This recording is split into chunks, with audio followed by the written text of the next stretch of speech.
अपन ने चर्चा की थी कि टेम्परेचर डायमेंशन पर किस तरीके से डिपेंड करता है, मतलब सॉरी टेम्परेचर नहीं, रेजिस्टेंस। कल के लेक्चर में अपन ने चर्चा की थी कि रेजिस्टेंस ऑफ अ कंडक्टर उसके डायमेंशंस पर किस तरीके से डिपेंड करता है, मतलब L पर, that is length of the conductor पर, और A पर, एरिया ऑफ द कंडक्टर पर। एरिया का मतलब रेडियस से भी अपन ले सकते हैं, that is pi r square के हिसाब से। तो अपन ने एक बहुत इंपॉर्टेंट कंक्लूजन लिखा था, एक बहुत इंपॉर्टेंट कंक्लूजन लिखा था जो अपने को ध्यान रखना है, और ये कंक्लूजन किस तरीके से लिखा था ये भी मैंने आपको बताया था। जब mass is equal to constant, mass short में लिखा है, इसको पूरा लिखेंगे तो बोलेंगे mass of the conductor remains constant, mass equals to constant, then resistance is directly proportional to L square and inversely proportional to R to the power 4। और जब मान लीजिए मास कांस्टेंट नहीं है, मास चेंज हो गया है, when mass is not constant, मास बढ़ गया, मास कम हो गया, ये डिपेंड करने वाला चेंज हो गया है, then resistance is directly proportional to L, inversely proportional to R square। इस चीज को ध्यान रखना। अब ये दोनों चीजें मैं इसके कुछ एग्जांपल लेता हूं और फिर आगे बढ़ता हूं, ध्यान दीजिए। एक एग्जांपल मैंने ऐसा ले लिया, a wire of 15 ohm is stretched so that its length becomes double new resistance of wire is A option 30 ohm, 60 ohm, 15/2 ohm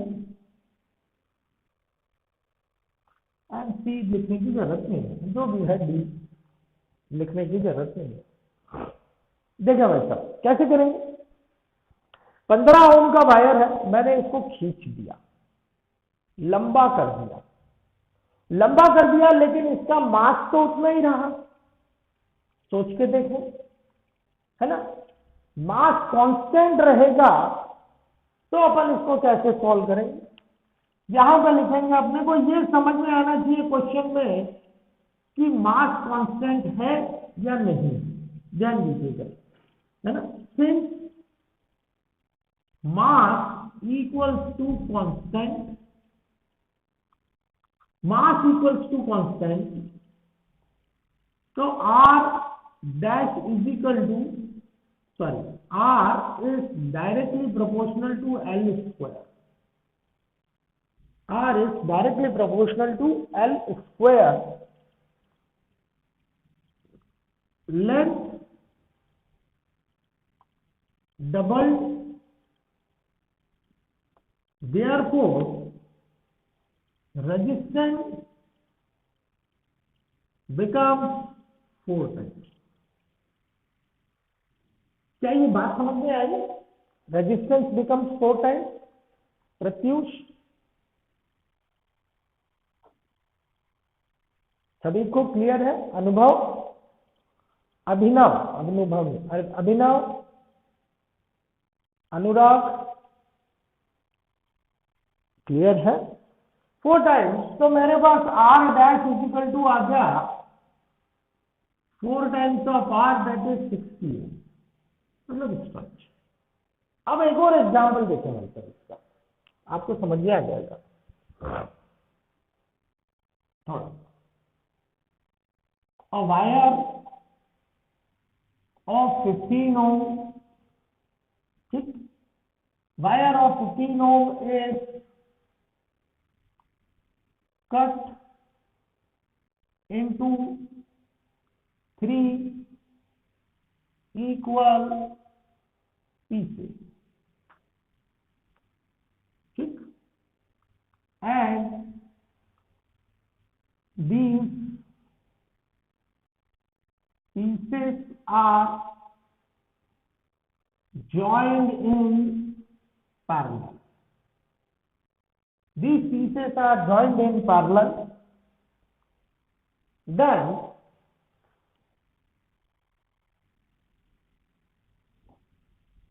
equivalent resistance of combination. पहले देखें क्वेश्चन समझ में आया क्या? A wire of 15 ohm is cut into 3 equal pieces and these pieces are joined in parallel. ये मेरे पास 15 ओम का wire है, इसको मैंने 3 बराबर टुकड़ों में बांट दिया। तो बोलो मास चेंज हुआ कि नहीं? इस मास चेंज हो गया है ना, मास चेंज हो गया। यहां पर लिख लिया जाए since M change, therefore R is directly proportional to L. ये मेरे पास L/3, ये मेरे पास L/3, ये मेरे पास L/3 है ना। R is directly proportional to L. ये L/3 कर दिया तो मैं यहां पर लिख सकता हूं resistance of each part is 15/3, that is 5 ohm। बोलो ये बात क्लियर है क्या शिवम, आशुतोष? ठीक है, अब ये तीनों मैंने पैरेलल में लगा दिए। 5/3 ओम का एक, 5/3 का एक, 5/3 का एक, और मेरे को मालूम है पैरेलल में मैं लिखता हूं 1/R equivalent is equal to 1/R1 plus 1/R2 plus 1/R3। तो 1/R इक्विवेलेंट इसको सिंप्लीफाई कर लेंगे 5/3 एंड 5/3, 1/5/3, 1/5/3, 1/5/3। बोलो इसको सिंप्लीफाई कर लोगे क्या?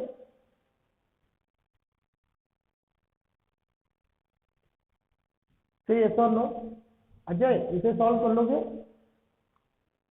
है ना, क्योंकि जगह नहीं है इसलिए मैं इसको सॉल्व नहीं कर रहा हूं। बोलो क्लियरिटी है क्या? अगर और मैं डायरेक्ट लिख दूं तो मेरा ख्याल है ये आ जाना चाहिए 5/9। देखो ये 3 ऊपर पहुंच गया, 5 एलसीएम आ गया, तो 3 + 3 + 3 + 3 9/5, इसको रिवर्स कर दिया तो 5/9। यश सही लिखा है क्या?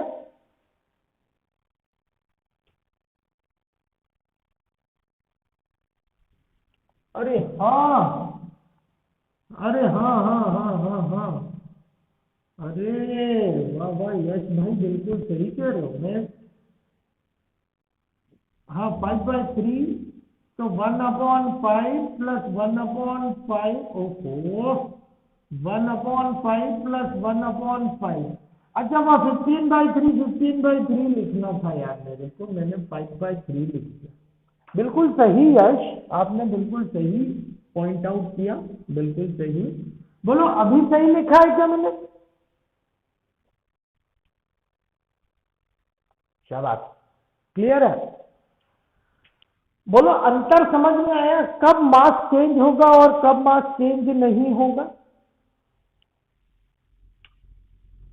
ठीक है, अब देखें भाई साहब, अब ऐसा ही सवाल मैं आपसे एक पूछ लेता हूं जनरल, थोड़ा सा क्लियरिटी आ जाएगी।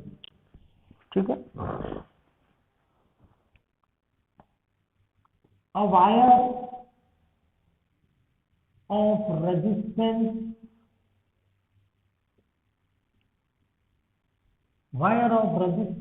15 ohm is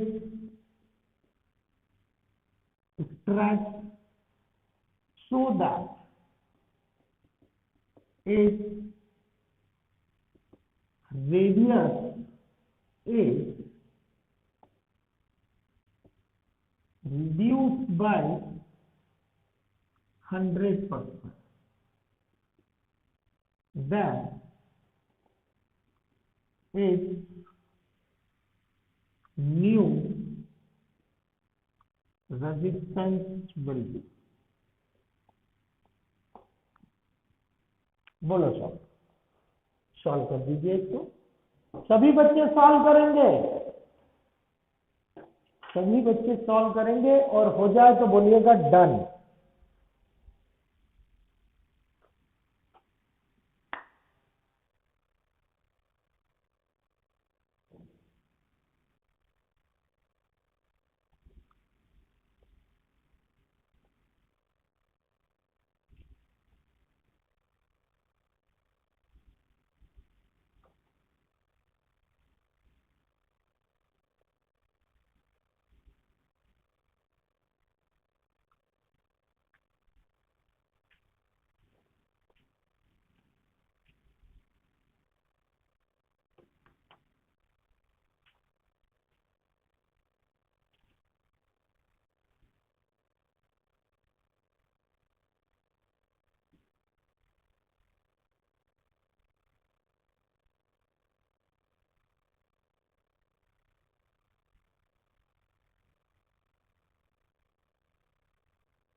ऑप्शंस क्या क्या हैं? चलो नहीं हमो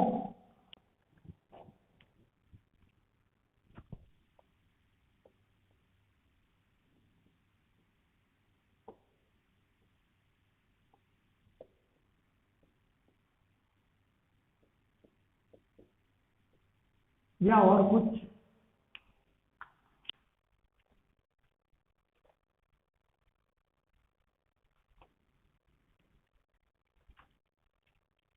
मेरे को लगता है इसमें घूम गए तुम लोग।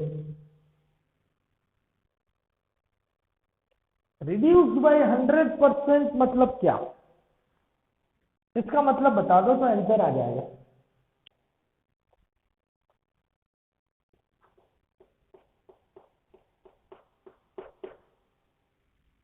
एनीबडी?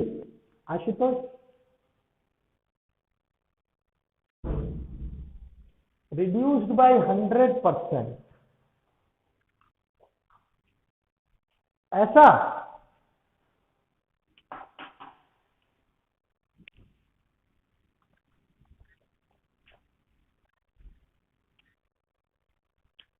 चलो अच्छा, अगर मान लो मैं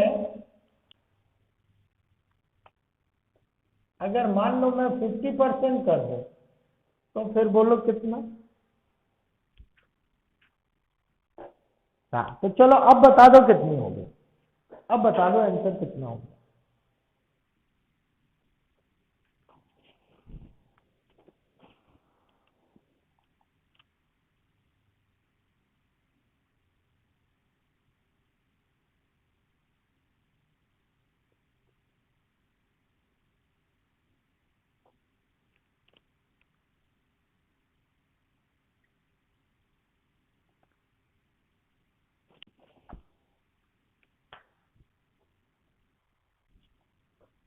और थोड़ा सा, एक आंसर आया 60, बाकियों का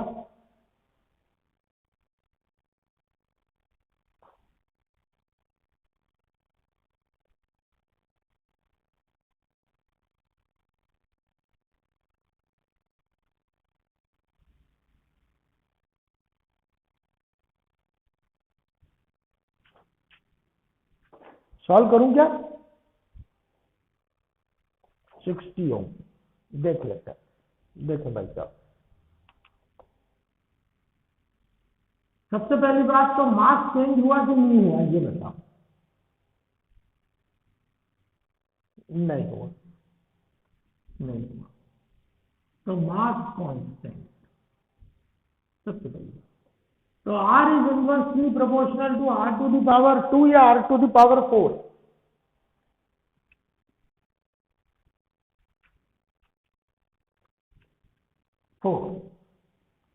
r to the power 4 radius reduced by 50%, तो लिख सकता हूं क्या मैं? Yes, radius becomes half. Correct Yash, radius becomes half. ठीक है, तो इसको सॉल्व कर देता हूं डिटेल में। r upon r new equals to r to the power 4 r by to the power 4। बोलो ये समझ में आया क्या? इनवर्सली प्रोपोर्शनल है इसलिए ऐसे लिखा।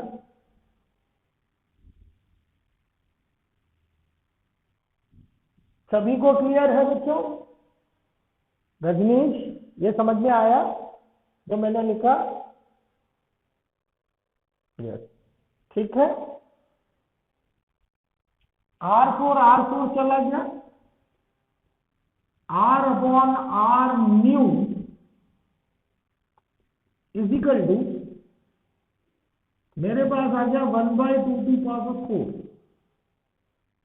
तो r new is equal to r into 2 की पावर 4 कितना हो गया भैया मेरे पास?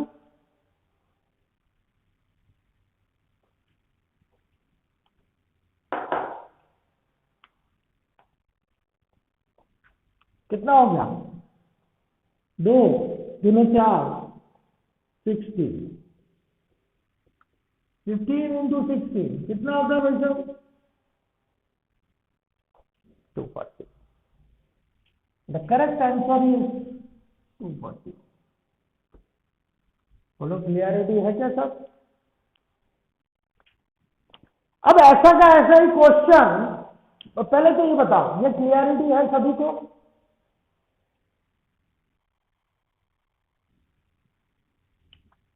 ये कह रहे हो शिवम? अरे इनवर्सली प्रोपोर्शनल है ना भाई। देख देख देख देख, ऐसे ऐसे लिखो, मैं इसको फिर से लिख देता हूं।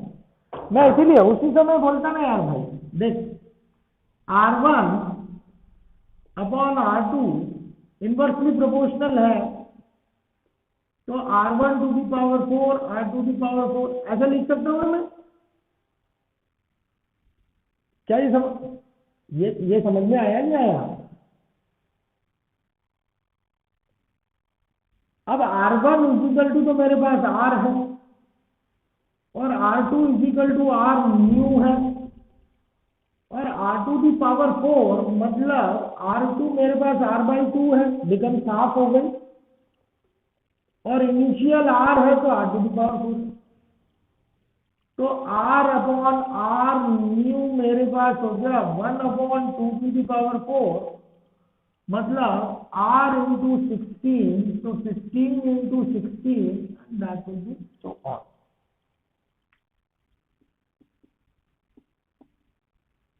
A wire of 15 ohm is stretched so that its length is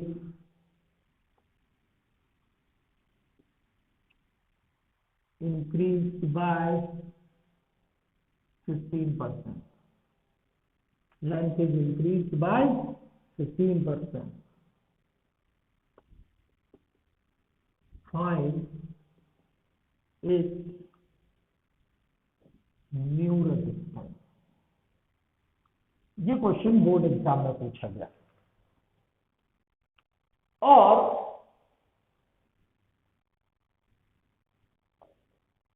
ये मेन में पूछा गया। Wire of 15 ohm is stretched such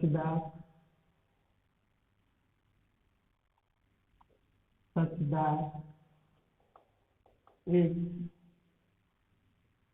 radius is reduced by 20%, then its new resistance will be। ये बोर्ड एग्जाम में पूछा गया। ये जेईई मेंस में 2019 का क्वेश्चन है, अप्रैल की शिफ्ट का। 2019 में, हाँ 2019 का। फाइंड आउट कर देना सब। मैं आपको थोड़ा सा हिंट दे देता हूं, जो लोग सॉल्व कर रहे हैं वो सॉल्व करिएगा और जो लोग देख रहे हैं पहले समझिएगा इसका मतलब क्या हुआ वो समझिए और फिर डायरेक्ट लिखना सीखिए। ध्यान से समझिए। Length is increase by 15%। इसका मतलब क्या हुआ वो समझाने की कोशिश कर रहा हूं, तो समझिएगा और हमेशा इसको ध्यान रखिएगा। ये बहुत जगह पर यूज किया जाता है, परसेंट इंक्रीज या परसेंट डिक्रीज, तो ध्यान दीजिए। Let initial length is L. ठीक है, तो न्यू लेंथ क्या लिखेंगे अपन? न्यू लेंथ मान लेते हैं L dash is equal to L plus 15% of L. L plus 15% of L, ये लिखा जाएगा। ठीक है, तो L dash is equal to L plus 15/100 into L. Percent को अपन ऐसे लिखते हैं। एलसीएम ले लिया मैंने 100, तो ये हो गया 100L प्लस 15L। तो L dash is equal to मैं लिख सकता हूं 115L अपॉन 100। तो L dash can be written as 1.15L। ये मेरे पास फाइनल एल आई। अब इतनी माथापच्ची करेंगे तो ये तो पूछा ही नहीं गया इसमें पूछा गया न्यू रेजिस्टेंस बता दीजिए। यही निकालेंगे तो ये कब करेंगे भाई? तो डायरेक्ट लिखना सीखिए। 15% जितना परसेंट दिया होता है उसके आगे डेसिमल लगा दीजिए, आंसर होगा। कैसे? ध्यान दीजिएगा। L dash is equal to 1.15 L. ठीक है, इंक्रीज। जैसे अपन यहां पर लिख लें लेंथ इज इंक्रीज बाय 25%, तो मैं इसके आगे डेसिमल लगा दूं 1.25 times of L. 1.25 times of L, 25% increase. Length is increased by length is increased by 5%, single digit है, तो L dash is equal to आ जाएगा 1.05 टाइम्स ऑफ L। डेसिमल 2 के पहले लगेगा, 1 के बाद 2 के पहले, तो 0.5 हो जाएगा, 50% नहीं आएगा। 1.5 लिखेंगे तो वो 50% होगा। 1.05 टाइम्स ऑफ L, ये न्यू लेंथ आ गई। अब ऐसे ही ये तो इंक्रीज के लिए आया, इंक्रीज बाय 10%,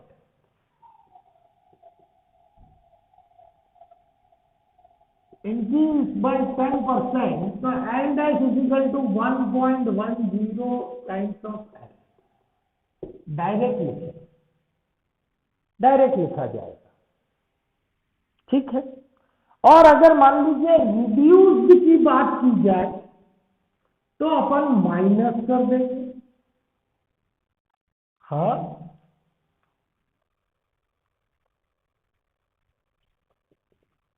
डेसिमल में दिया है तो और आगे लग जाएगा भाई, अपन तो अपॉन 100 कर देंगे ना। हाँ तो हाँ हाँ ठीक है, 25.5% दे दिया उसने, तो अपन तो इसको 100 लगा देंगे, नीचे 100 कर देंगे ना भाई। 100 करा तो ये हो गया तेरे पास 0.255।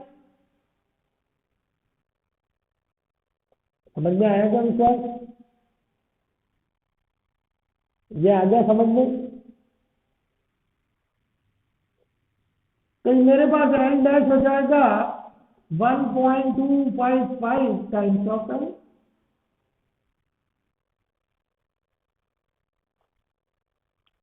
और अगर रिड्यूस कर दिया तो अपन माइनस करके लिखेंगे। रिड्यूस कर दिया तो माइनस करके लिखेंगे। रिड्यूस के लिए देख लीजिए, रिड्यूस है ना, R dash is equal to R minus, ये इसको सॉल्व करके बता रहा हूं, इसको सॉल्व करो। R dash is equal to R minus 20% of R, तो R dash is equal to R minus 20/100 into R। Simplify करूंगा तो मेरे पास आ जाएगा 80R/100, तो R dash is equal to आ जाएगा मेरे पास 0.8R, 0.80R या 0.8R, एक ही बात है, ठीक। मतलब रिड्यूस कर दिया तो मैं 1 में से उतना माइनस कर दूंगा। जैसे और एग्जांपल ले लें, यहां पे ले लेता हूं एग्जांपल, यहां बाद में चलते, चलो रिड्यूस बाय 25%, 1 माइनस 0.25, ये क्या किया मैंने, 1 माइनस 0.2, तो बचेगा 0.8। यस, तो R डैश इक्वल टू लिख लूंगा 25% हटा दिया, 75% बचा 0.75R। ये रिड्यूस डायरेक्ट लिखते। बोलो अमोक, समझ में आया क्या कैसे लिखेंगे डायरेक्ट? अब डायरेक्ट सॉल्व कर दें तो थोड़ा सा क्वेश्चन सॉल्व हो जाएगा। अब जैसे इसको सॉल्व करें, length is increase by 15%, let initial is L, तो new length L dash is equal to 1.15 times of L। ठीक है sir. Since mass equals to constant, जो सबसे इंपॉर्टेंट बात है, R is directly proportional to L square. R is directly proportional to L square. थोड़ा सा इधर जगह मिल जाएगी इसलिए इधर कर दूंगा।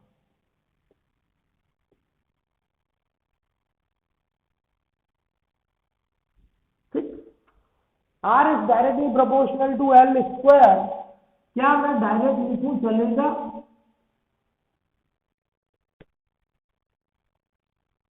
ये सब समझ में आई क्या बच्चों सभी को? रजनीश, ठीक है ना? तो R1 की वैल्यू 15, R2 की वैल्यू चाहिए L1 L, और ये हो गया 1.15 टाइम्स ऑफ L स्क्वायर, मतलब R इक्वल टू हो गया 15 इंटू 1.15 का होल स्क्वायर। जो भी कैलकुलेट करके अपने पास आ जाए that will be the answer. बोलो समझ में आया क्या बच्चों? से यस और नो?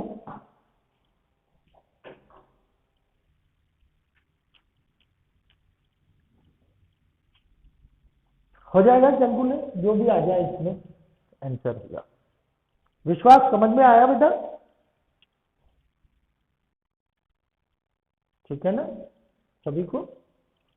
अच्छा, अब यहां पे देखें,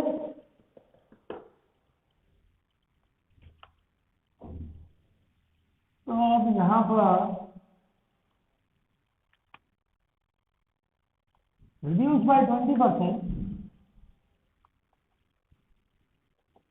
initial radius is R, so new radius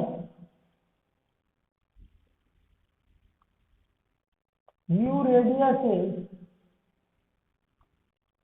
0.8 R, मतलब R dash is equal to 0.8 R। ये कैसे लिखा समझ में आया क्या बच्चों? क्या सभी को समझ में आया है? अनंत,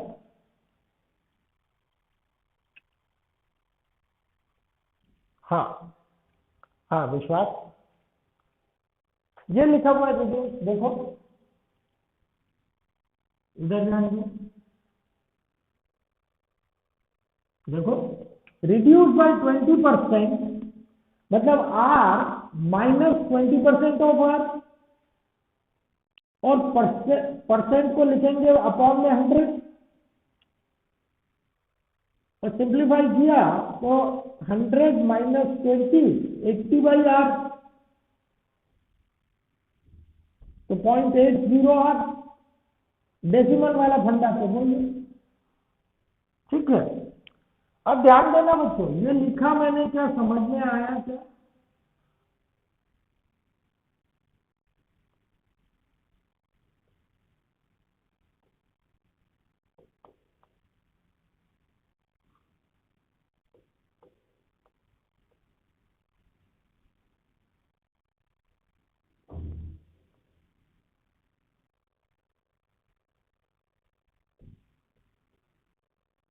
ये समझ में आया क्या बच्चों? रिवर्स में क्यों लिखा है ना? क्योंकि इनवर्सली प्रोपोर्शनल है। ठीक है, सिंप्लीफाई कर लो यार भाई इसको।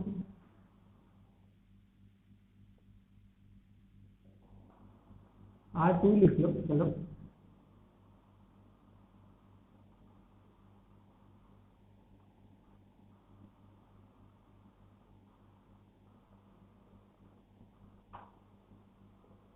चेक करना भाई, कुछ गलत ना करूंगा।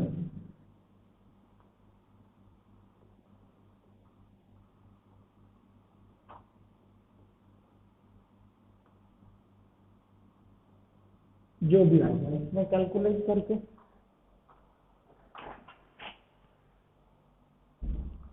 बोलो क्लियरिटी है क्या साहब? सभी बच्चों को रिड्यूस्ड का फंडा और इंक्रीज का फंडा बहुत इंपॉर्टेंट कॉन्सेप्ट है।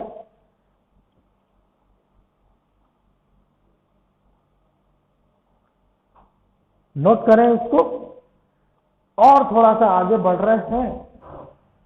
ये तो बात की अपन ने रेजिस्टेंस विथ डायमेंशन। डायमेंशन मतलब लेंथ एंड रेडियस या एरिया ऑफ क्रॉस सेक्शन। आपको ध्यान होगा आपने एक और पॉइंट बताया था कि रेजिस्टेंस किस पर डिपेंड करता है, दैट इज टेम्परेचर पर। उसी के बारे में थोड़ी सी हल्की सी चर्चा कर रहे हैं। रेजिस्टेंस विथ टेम्परेचर मतलब variation of resistance with temperature. Variation of resistance with temperature. ठीक है, ये भी एक बहुत इंपॉर्टेंट पार्ट है। आप ये मान के चलिएगा इससे रिलेटेड भी क्वेश्चन पूछे जाते ही हैं। Variation of resistance with temperature. आपको ध्यान होगा अपन ने फॉर्मूला लिखा था R = 2 ml/m²A और साथ में ऐसा भी लिखा था कि अगर टेम्परेचर बढ़ाओगे तो टाउ कम होगा और टाउ कम होगा तो रेजिस्टेंस बढ़ेगा, है ना।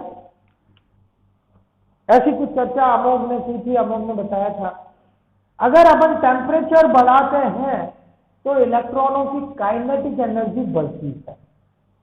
काइनेटिक एनर्जी बढ़ेगी तो उनकी स्पीड भी बढ़ेगी और स्पीड बढ़ने के कारण वो बहुत फ्रीक्वेंट टक्कर लगाएंगे, जल्दी जल्दी टक्कर करेंगे। जल्दी जल्दी टक्कर करने के कारण उनका रिलैक्सेशन टाइम, जितने समय वो रिलैक्स रहते हैं वो कम हो जाएगा। और फॉर्मूले के हिसाब से अगर डायमेंशन कांस्टेंट रखे जाए तो R = inversely proportional to tau लिखा जा सकता है। मतलब अगर टाउ कम हो गया तो रेजिस्टेंस बढ़ जाएगा। मतलब इसका एक सिंगल स्टेटमेंट लिख सकता हूं, on increasing temperature, on increasing temperature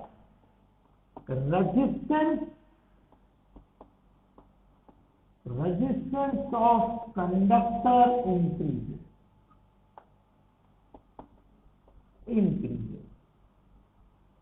ठीक है, ये बात समझ में आई। तो टेम्परेचर बढ़ाने पर रेजिस्टेंस किस तरीके से बढ़ेगा, ये प्रश्न अपने मन में आता है।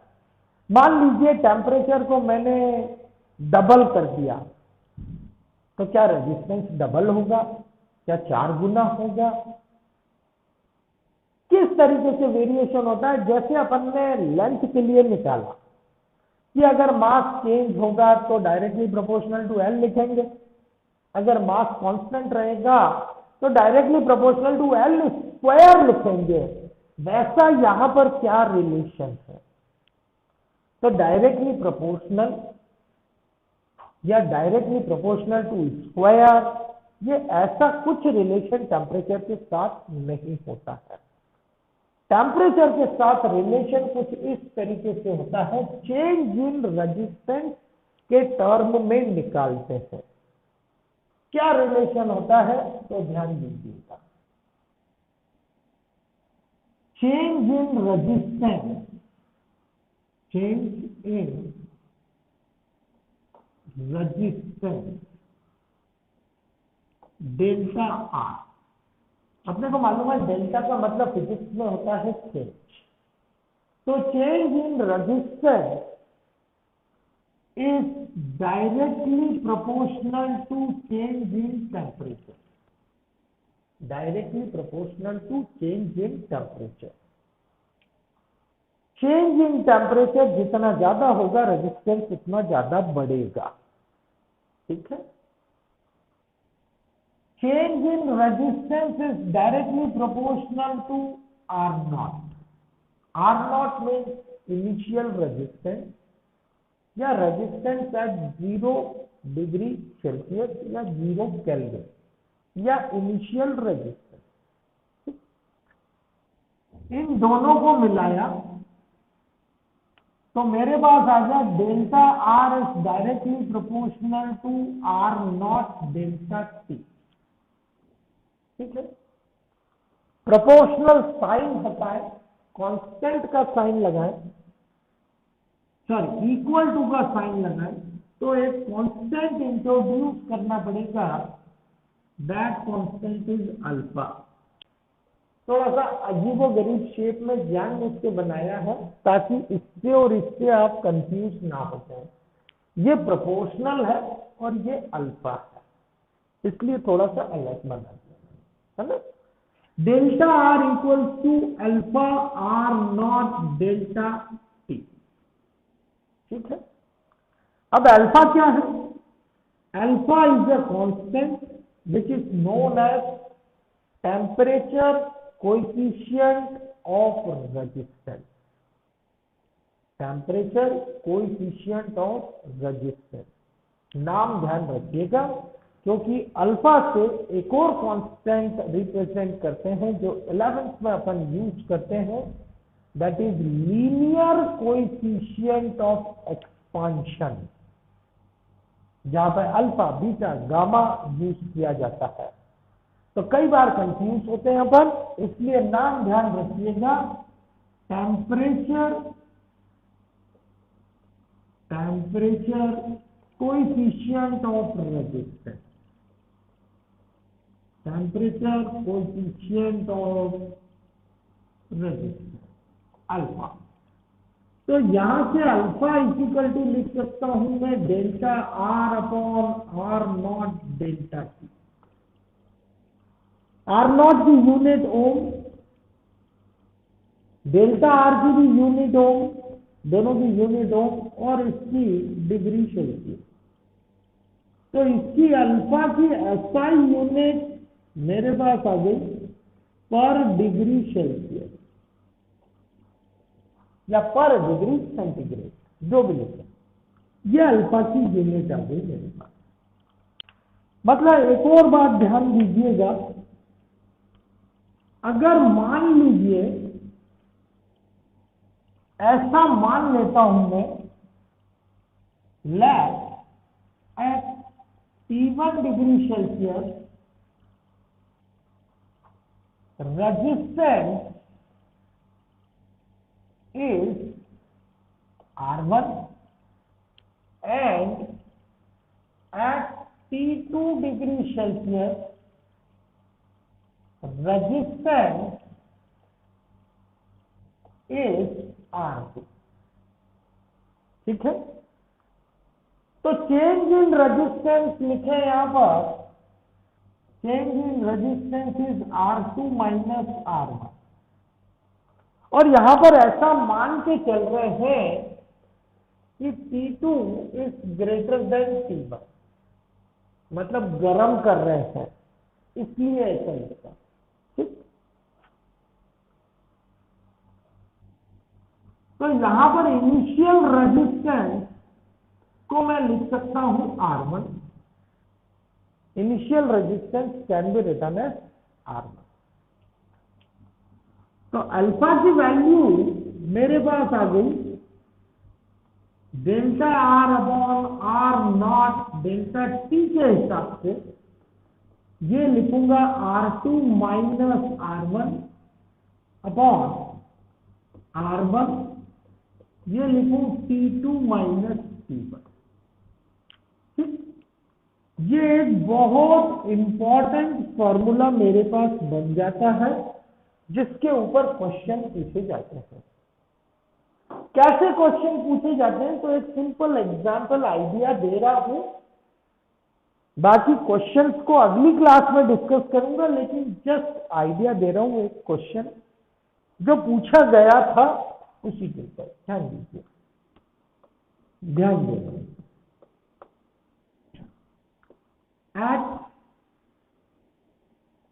0 degree Celsius, resistance is 100 ohm at